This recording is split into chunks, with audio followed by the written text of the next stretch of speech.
অলপ আগতে আলফাৰ যেতিয়া বোমৰ কথাটো ওলালে কব নোৱাৰাকৈ আমি ডেস্কত থপিয়াই দিলো যে আলফাই 25টা জায়গাত বোম মাৰিছে চিফ মিনিষ্টাৰ ব্যৰ্থ হৈছে আমি থপিয়াই দিলো মুখ্যমন্ত্ৰী এজন সৰু মানুহ হিমন্ত বিশ্ব শৰ্মা আজি আছে কালি নাই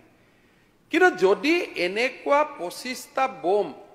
কোনেও আমি কোৱা নাই যে তাক আমি কন্ডেম কৰিছো আমি let us pass the resolution against that যে এই ধৰণৰ ঘটনাই অসমখনক আৰু পিছুৱাই লৈ যাব আজি যদি মোৰ ভয় হিমন্ত বিশ্ব শৰ্মাৰ ঘৰত খুব মৰমেৰে কৈছে মনোৰঞ্জন তালুকদাৰে যে মুখ্যমন্ত্ৰী নিৰাপত্তা মই মৰি গলে কি অসুবিধা আছে কিন্তু যদি জাগিৰোডত এটা বোম ফুটি গলহেতেন টাটা ইণ্ডাষ্ট্ৰিটো মৰি গলহেতেন হিমন্ত বিশ্ব শৰ্মাৰ ঘৰৰ কাষত বোম পৰিছে এটো সৰু কথা দুৰ্ভাগ্য সৌভাগ্য কমে বোম দিয়া মানুহ কেজনো অসমীয়াই লৰা মোৰ কোনো আক্ষেপ নাই কিন্তু জাগিৰোডত যদি বোম এটা পৰি গলহেতেন টাটা ইণ্ডাষ্ট্ৰিটো খিদনাখনে খতম কাৰণ টাটা ইয়াত সম্পদৰ কাৰণে আহা নাই জাগিৰোডত কোনো সম্পদৰ কাৰণে আহা নাই জাগিৰোডত কোনো পানী নাই কয়লা নাই খনি নাই সেমি কণ্ডাক্টৰত কোনো সম্পদ নালাগে অসমত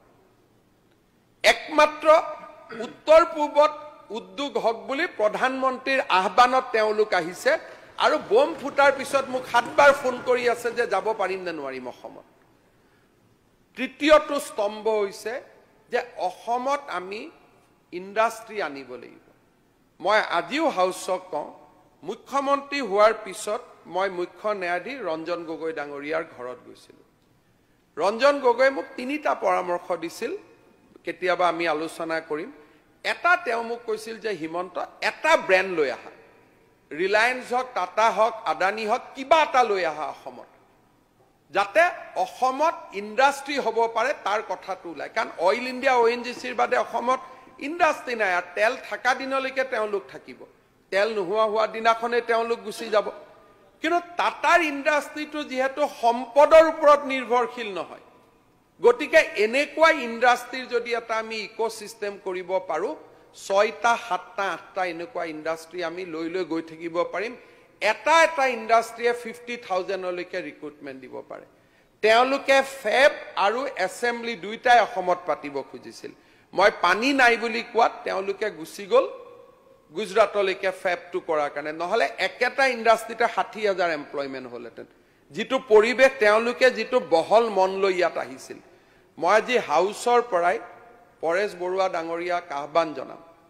যে অসমত 32 লাখ 19 লাখ যি নহক 19 লাখ নিবনুৱা আছে 19 লাখ নিবনুৱাক সংস্থাপন দিয়াৰ গুৰু দায়িত্বই বিধানসভাখনৰ আছে অসমৰ ৰাইজৰ আছে মই আপোনাক বিনম্ৰতাৰে সৈতে অনুৰোধ কৰিম আলাপ আলোচনা সমস্যা কেন্দ্ৰীয় চৰকাৰৰ লগত আছে অসমৰ মানুহৰ লগত নাই আপোনাৰ সংগ্ৰাম কেন্দ্ৰৰ লগত দিল্লীৰ লগত কিন্তু অসমৰ যুৱক যুৱতী সকলৰ লগত নহয় গতিকে অসমত উদ্যোগীকৰণৰ আমি এক যি সোণখেৰীয়া অধ্যায় আৰম্ভ কৰিছো টাটাৰ উদ্যোগ স্থাপন মই আকৌ আক্ষেপেৰে কম যে কিছুমান ক্ষেত্ৰত আমি কৰিলেও সকলোকে আদৰণি জনোৱাৰ সাহস এটা আমাৰ থাকিব লাগে যদি পৰেশ বৰুৱা ডাঙৰীয়াই বোম ফুটোৱা বা আলফাই বোম ফুটোৱাটো ইয়াত যদি থাপৰি মাৰিব হয় হাউচত তেতিয়াহলে আমি কতো যাব নোৱাৰিম মই অনুৰোধ কৰিম আৰু তেখেতৰ লগতো মইও কথা পাতি থাকো কতো কোনো বিসংগতি নাই তেওঁ অসম প্ৰেমী কোনো কথা নাই কিন্তু মই বিনম্ৰতাৰে সৈতে অনুৰোধ কৰিম যে যদি অসমত 26 জানুৱাৰীত আৰু এবাৰ বোমা ফুটে টাটা ইয়াৰ পৰা উঠি গুচি যাব ইয়াত নাথাকে